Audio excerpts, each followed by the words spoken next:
Thanks, Claude. We start back to work on Florida.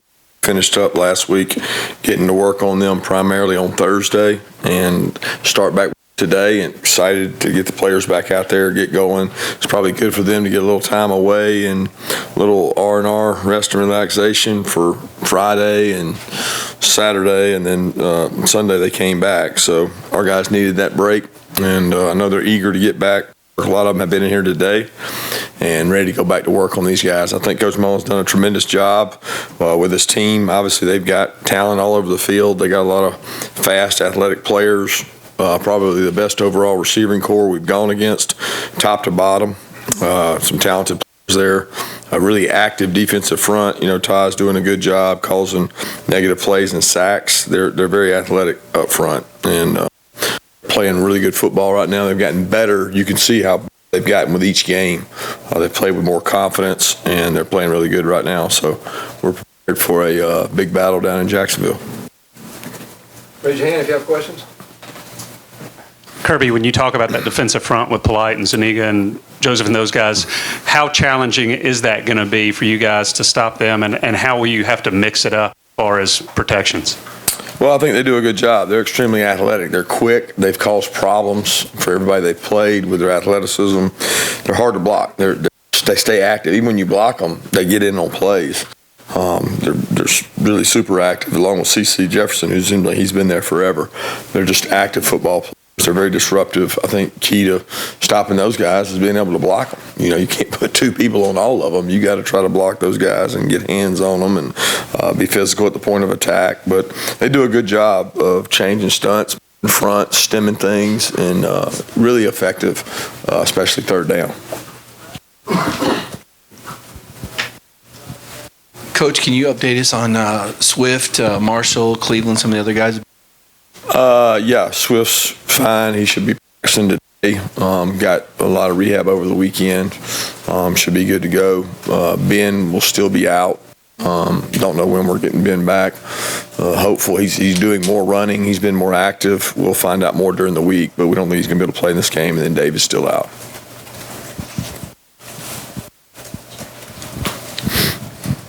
Kind of about injuries, your offensive line play. Just how would you assess your offensive line play? 'Cause obviously, that's a big deal going into this game. And it's thinking about it, have injuries? Andrew's been gimpy, Solomon's been gimpy, Ben's out. Has that affected your ability up front a little bit? I would say it's affected continuity, but I think the guys we plugged in for a true freshman, Cade Mays has played well. I think anytime you're playing with young guys in the offensive line, it's nice to get a core group. But when you look across the board there, you got a redshirt freshman, true freshman, other freshmen have played, and then, you know, Andrew's not like a sophomore as much as he's played. He's played a lot of snaps and then a lot. So it'd be nice to have some continuity, but in this league, I don't think there's one offensive line we've played that's had 5 consecutive starters.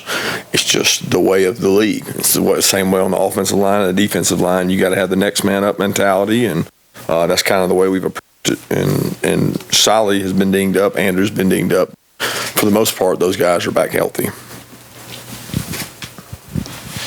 Frank's, and I guess the Mullen offense in general, with those short passes over the middle passes, you guys had limited explosive plays. How does that fit? How do you feel about your inside linebackers, and your nickel backs defending those short passes? Well, I mean, I think they do a good job with vertical passes as well. They've got their wideouts are extremely explosive. Van Jefferson, Cleveland, those guys are really good wideouts. They've got guys that are explosive down the field. Felipe can throw the ball as far as he wants to. Great arm strength. So, you know, if they want to throw short passes, we got to tackle them and knock the ball off of them. But explosive plays are what we're trying to avoid. They're good at making them. They've got vertical threats down the field. But we've got to do a good job in both. As far as our linebackers play, we've kind of been by committee this year. There's nobody that's really stood out. Nobody's played exceptional. We've got a group of guys that rotate and play between the 4 of them. They continue to do that and work hard at it. I think Monty is still trying to get back to Monty from his knee. He plays hard, plays physical. He's probably lost a little bit of a step, the injury, and hopefully this recovery time has given him a chance to get back to himself. Kirby, teams are obviously defined by how they bounce back from things. In the limited time you've had with them since since last game. How have you seen that they've responded emotionally, and what do you hope to see from them this week that maybe you didn't see in the last game? I think kids are a lot more resilient than you give them credit for. It's leaders of the program and the organization and the coaches that have to get over it. We're the ones that deal with loss sometimes harder than the players. I mean, I think the players are resilient. They're back out to work. You know, we had really good work, spirited work Tuesday, Wednesday, Thursday, working on ourselves, just trying to get better at us. And Thursday led into some Florida stuff, and I think that was a good change of pace for them to start working on a new opponent and get ready for that. So our players have responded really well. I mean, they go out and compete each day. I would expect no less from them today. Sometimes it's hard to get them going after 3 days off, and you got to get the cobwebs out. But with a game like this, our guys are excited, and I'm sure their guys are too. So I'm expecting our guys to have really good practice. How similar is what you're seeing with Coach Granson's defense of Florida this year as opposed to Mississippi State last season? Some similarities, some differences. I think, they were a little bigger last year at Mississippi State in some spots, extremely athletic. They did a good job at Mississippi State last year, and doing a good job this year at Florida. They're very aggressive, doing a good job of calls and turnovers. They got all kinds of fumble recoveries and all kinds of strips. So there's some similarities between the two, but they're not completely the same. And I think anytime as a defense coordinator, you got things you believe in, and when you've been good at being a defense coordinator in this conference, you do what you believe in. And he's got some of the same things he's done at Mississippi State. Kirby, when you look at the defensive film from LSU, I know you mentioned tackling and bus. What about effort? How was that when you guys watch film? I think conditioning is a major part. I don't know that I would call it effort, lack of effort. I think being conditioned, being able to play 60, 70 snaps, in a row, being able to play sustained drives, being able to play back-to-back plays. You can never be good enough at that. You're always trying to improve. It's something that we worked hard on last week is, how many plays can you play in a row and be at your best? I don't think it's a lack of effort. I think it's more of maybe a lack of conditioning and being able to play a number of snaps in a row. Playing a lot of players. We played a lot of players this year, and sometimes you can't do that in games. Sometimes when people go fast, go hurry up, they keep the same guys in, and you've got to be able to sustain and play longer as a player, and that's important for our defensive players. Following up on the offensive question earlier, you speak about the wide receivers, but what about Florida's running backs? It's not like there's a feature back. You've got P. Ryan and Scarlett, who almost have even number of carries, yards, and touchdowns. I think that's one of the big differences with Dan's offense. He had backs at times at Mississippi State, but he never consistently had backs. He's got a really good stable of backs. I mean, very similar to ours, from a kind of a three-headed monster, and they use those guys. They're all thick lowers, powerful guys, run through arm tackles, good running backs. And you look at P. Ryan and Scarlett do a great job. I mean, first of all, they do a good job catching the ball out of the backfield, and they use them as wideouts, but they're physical downhill runners, and their offensive line is really big. They've got an offensive line, guys, that has played a lot of football games in the SEC. When you look across the offensive front, those are the same guys that have been there. A lot of them played as freshmen. So they've got a very experienced offensive line and a group of backs that are physical. Coach, if I remember correctly, at the beginning of the week last year, you told players during a meeting, if anyone here has beat Florida, stand up. Mm-hmm. And I remember the players were talking about it that Monday, telling us, so obviously it stuck with them that moment when you said that. This season, obviously they won last year. Is there a moment, is there an instant, what are you going to tell them? What's the special thing you're going to say this year to them, since obviously you can't use that now? Well, you can use that because a lot of our guys don't have a winning record against them. But I think more important than that, they know what's at stake for this game, and they know that this is going to be a physical, tough battle. Two teams that are well coached and two talented teams. Most of our kids know their kids. It won't be about what we say or how we say it. It'll be about who plays well on the field and who controls the line of scrimmage will be a key to this game. Coach, this week during practice, has anyone stepped up as a leader that maybe hasn't before, or has anyone been a little more outspoken than they've ever been due to the loss?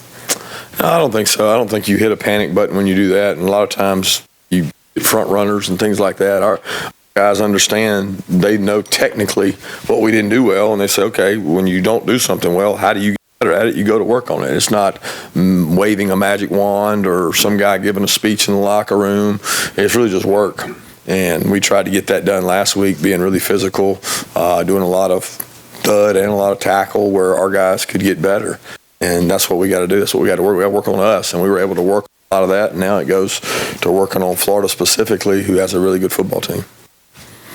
Coach, on quarterback play specifically, is there any reason that you would like to see more of Justin Fields as the year goes on, and in this game specifically, anything he might bring to help you against this defense? I think it's the same message we've had all along. We want to play the guy that gives us the best opportunity to be successful, and that comes from a lot of reps in practice, a lot of work in practice. They both got a tremendous amount of work last week, and we'll continue to make that decision based on what gives us the best opportunity to be successful. Kirby, I know one of the bright spots in Baton Rouge was the way Elijah and DeAndre ran the ball. I mean, their averages were good. I'm looking at these notes where you've got 4 guys that average over 5 a carry this year. I know I'm just looking at one stat, but how happy are you with the running game? And do you see it? I think you said after the week they probably should have gotten more time. I think anytime you look back, when it's hard when you're behind in a game, and everybody wants to talk about that game, but at the end of the day, you got to be successful with the run game to open up play action, to open up passing game, and that's been our identity, being able to run the ball, be physical. That's the strength of our team with our offensive line, certainly running and our backs. I think keeping those guys healthy and using James and Brian in as many situations as possible, who are 2 good players as well, helps us. So we'll continue to do that and do what gives us the best chance to be successful. Coach, Florida has had some explosive runs. What are you looking from your run defense in order to kind of be able to stop them on the run? You got to build a wall, control the line of scrimmage. I mean, this game been decided by the team for many years that ran the ball better, the team that controlled the line of scrimmage, and we got to do a good job of building a wall up front. We can't have second-level players having to make a bunch of tackles, and a lot of that comes by how you hold up in pass defense, how are we able to cover them outside, and how are we able to control the line of scrimmage up front with 5 and 6 guys at times. So they got a good run team, and they got good running backs, and they're physical, and Dan's always been committed to the run game. Coach, our question here. What has made this rivalry special for you, both as a player and a coach? And secondly, how do you kind of tune that out with tune all the attention with what you said, all that's at stake, and things like that? Well, there's a lot at stake at every game. I mean, I don't know that this game, I mean, you can point to every game, and the next game is the most important game. So our guys understand this next game mentality, because you have to have that. You can't make one game more important than the other, because it demeans it for the players. So they understand the importance and the significance of this game. But for me personally, this is a great rivalry game. I mean, the pageantry is different than other games because nobody's ever at home. You know, they're always in a joint place at a neutral site, and a great venue to have a game. It's great facilities with the Jaguars facility, so we're different from that perspective, and I think each team handling that the right way is important, but at the end of the day, it'll be decided by the guys in between the lines. Any other questions?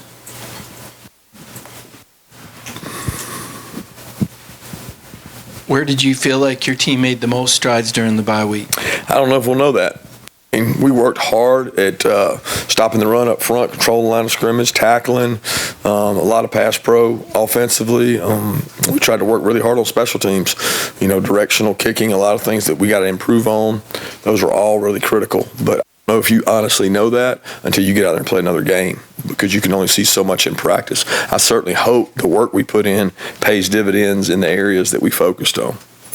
Back to the rivalry, what do you remember, what's the best advice you ever got going into this for the first time, and then do you still share it with the Justins and the Tysons and the Jakes that are going to experience it for the first time? You know, I don't know that I ever received any. I mean, you know, we had some tough games against them. We won one game in this battle, and we didn't have a great record against these guys during those years. And I don't know that I really received any advice that would stick out as meaningful to these kids. It's such a different day and time. I think the most important thing for these guys is to focus on playing well, not this pageantry, not the surroundings, not all that. It doesn't matter. You got to get back to playing well. And what helps me play well is my focus, my concentration. How do I practice? Because usually our guys that practice well play well, and that carries over. 2 more questions? kind of partly about the receiver in regards to Tyson Campbell come off a game where he didn't have the best of game for him personally. And what's going to be the focus and key for him this week in practice to get better? Playing good people, competing, understanding what defense we're in, knowing the adjustments that have to be made based on split locations, different things they do. He's just got to lock in and really focus on it. I think that's important for him to get some confidence and play. And he's had some really good competitive work for 3 days, and he's growing up. You play in this league, there's no week off. And you play corner in this league, you better be ready to play in each and every week. It's a challenge for him, and they got good wideouts. Last question, anybody? When you talk about pass pro, third and long, is it one-on-one matchups? Is it holding on to the ball too long? What are you guys diagnosing there? Well, you don't want to be in third and long. First of all, last time I checked, nobody wins third and long at a high rate. If they do, then they're special. So the big deal for us is being able to make good decisions, put the quarterback in a good situation. Sometimes the best play on third and long is an 8-yard gain that allows 8 yards for the punter. So those are things that continue to work on, try to develop at, but it's like 3rd and 1 and 4th and 1. I mean, if you're in those on defense, you're not going to have a real good third down rate. And if you're in 3rd and long a lot, it's not like there's a scheme that says this is a great 3rd and long play. There's not great plays for 3rd and long. There's wins and losses on 3rd and long that sometimes a win may not be a conversion, but it can be not a sack or not a fumble, something like that. But continue to work on that. And we've got explosive players on offense that we got to try to find ways to get the ball and let them break some tackles. Thanks.